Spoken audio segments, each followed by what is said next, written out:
A veure, jo, com sembla que ho dic cada any, però us vull agrair que seguiu confiant en aquesta disciplina que és el menjar i la cuina com a instrument per conèixer-nos i per conèixer-los.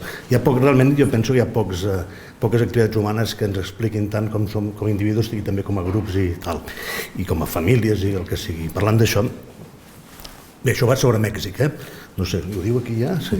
Vale. Nosaltres a casa fa molts anys, potser fa 25 anys, que fem un cop cada 15 dies o 3 setmanes fem fajitas. Sabeu què són les fajitas?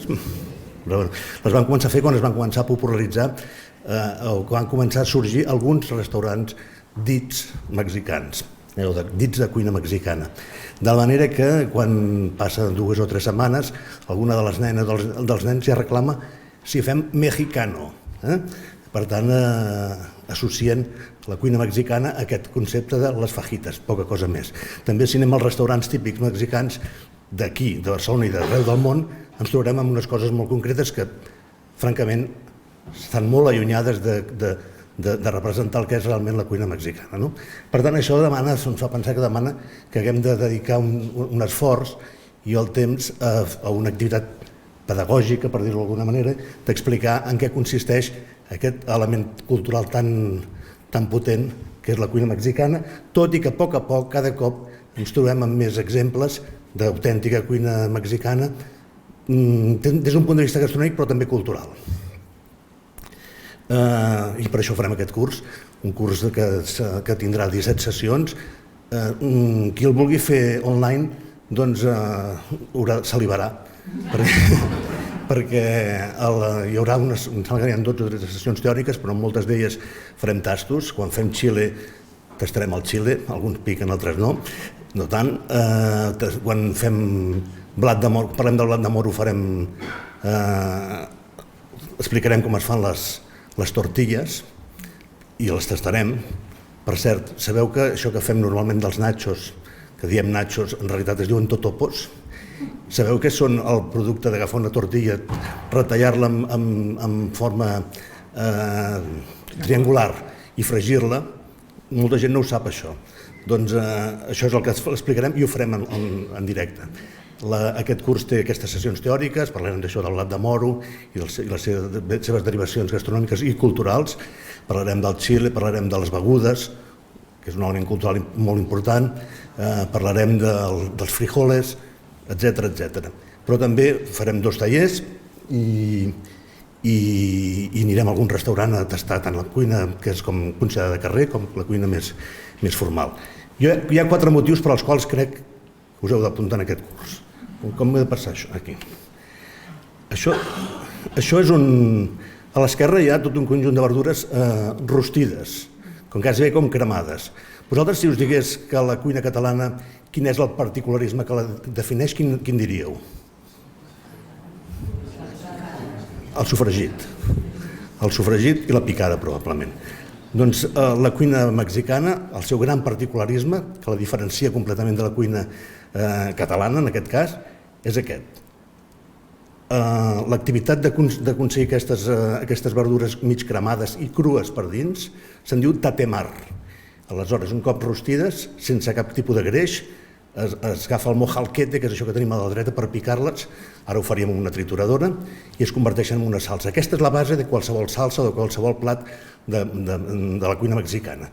Com en el cas nostre seria un sofregit. És absolutament la inversa. Un sofregit és una compota i això és una cosa fresca. Per què l'hem de fer? Per conèixer i possiblement incorporar una tècnica que és ancestral, que és molt antiga i que defineix la cuina mexicana. Deixeu-me que us digui unes paraules. Aneu-les assumint i conteu quantes d'aquestes paraules en coneixeu. Ja que aniré ràpid, Felip. Ja veig que d'això. Mira, tatemar, que aquesta ja us l'he explicat, per tant no compta. Conteu les que sabríeu definir. Acitronar, nixtamalización, jitomate, morita, jalapeño, guaranches, achiote, xnipec, tepache, totopos, nopal, epazotes, chayote, capeado, recado, chipotle, mole, pipián, tamal, cotijas, chipachoe, pibil, panucho, aguachile, encacahuetado, rompope, calites, enchilada, chilaquil, tinga, mezcal, tiquinchic, siquinpac, pokchuk, chapulín, mixiote, pozole, cacahuenitzel, N'hi ha unes 40. Algú en sap més de 4 o 5? Tu sí, eh? Bueno, qui no en sàpiga més de 4 o 5 s'ha d'apuntar al curs. Clarament. Això, l'altra imatge, és el plat més característic de la cuina que coneixem nosaltres, que és la cuina yucateca, és la cochineta pibil. Fixeu-vos que si és important fer aquest curs, aquest plat es fa amb porc. Originàriament no es feia amb porc, es feia amb senglar, amb faisà, amb altre tipus d'animals, però quan van venir els espanyols ho van anar transformant. L'important d'aquest plat és que es cuina tècnicament amb un forn enterrat al terra, el pibil. Pibil, igual que moltes altres de les paraules que hem dit abans, provenen de l'idioma nantul. No sé si ho he dit bé. Nahuatl, perdó. I per tant, culturalment, la cuina i la llengua estan absolutament associats. I això demostra que, des d'un punt de vista cultural, la cuina mexicana té una potència espectacular, perquè ens porta als seus ancestres, claríssimament. Aquesta imatge. És perfectament possible agafar la tradició mexicana, per exemple, això és un aguachile, i utilitzar-la per fer cuina contemporània creativa. Això és un plat creatiu. Ja ho deia el Déu Nostre Senyor a la Terra gastronòmica, que és Ferran Adrià, que la cuina mexicana és, com la xinesa, és una font d'inspiració espectacular pels grans cuiners actuals. Això és un foie amb aiguachile, és un plat absolutament creatiu, però que respecta l'apropiació cultural d'unes tècniques que són ancestrals. El quart motiu per al qual hem de fer aquest curs és conèixer aquesta senyora, que és la Sue Chávez. La Sue Chávez és una cuinera mexicana que viu a Barcelona, una gran cuinera, va ser la cap de cuina del restaurant de la Carme Rustegalleda, com es deia, el Sant Pau, i durant molts anys, i serà la persona que ens farà la meitat de les sessions, ens farà algun show cooking, i serà la persona que ens entregarà i ens presentarà el seu llibre de cuina mexicana, que farem servir com a base per presentar-lo. No sé, jo crec que són prou interessants els motius perquè us apunteu.